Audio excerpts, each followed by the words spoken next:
Glory to Ukraine. Many people today talk about Mariupol defense, how we fight with overwhelming enemy forces, how we deter huge horde, how we prevent Russians from pushing forward, and how we hold the entire Russian army. Everybody is glad because the Russians are not moving forward.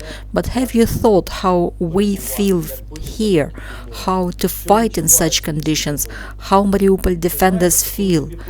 It is when I receive a message, how are you, mate? Well, 5 minutes ago, you put in a plastic bag a combat mate whom you knew for 7 years. It is when yesterday's platoon commander, who is 22 years old, today commands a battalion and commands more efficiently than a colonel who his entire life received a salary from the government, and he asks for his soldiers but always forgets to ask for himself, to ask for an award. It is when a section of Azov soldiers assaults a company of Russian elite Spetsnaz. It is when a Ukrainian soldier runs away from hospital because he promised his friends to help at the front line. It is when our surgeons in inhumane, hardest conditions carry out surgeries, amputations. It is when a small, fragile girl runs under multiple launch rocket systems to rescue people's lives. It is when 19-year-old boy, in simple words, says how he destroyed 20 equipment of enemy. It is when former HR officer takes a grenade launcher and runs to destroy enemy tanks. It is when our girls cook a soup, if you call it soup, but you can't swallow it because a few blocks away from you a child dies from hunger and you are unable to help him.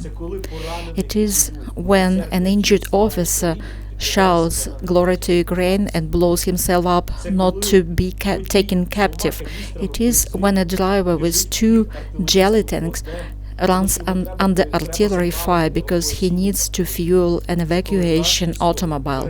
It is when our military takes water, risks his life to give to drink to Russian prisoner of war, but he doesn't know that Russian prisoner of war is crushed with a concrete wall that was crushed by artillery rocket that was launched by a Russian scum.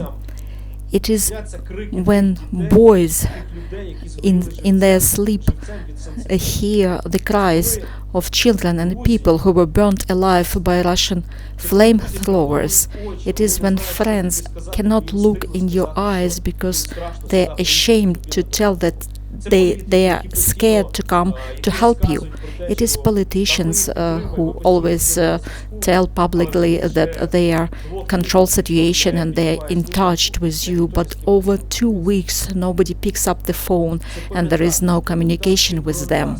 It is to remember about us, to remember about Mariupol and to talk about it. It is the city fighter, and we are not in the past, we're in the present. Understand it. It is when you read about yourself with grief while you exist, you live with the hope that the help must come. And especially those people who are faithful to their oath, who know that Russia can be defeated, and you fight for those Ukrainians, for those mates who already laid their lives in the fight for Ukraine. And we, Mariupol defenders, want to wish to Ukrainian people to hold in hard times and not to forget about to fight and to win. And I remind you that Mariupol is Ukraine.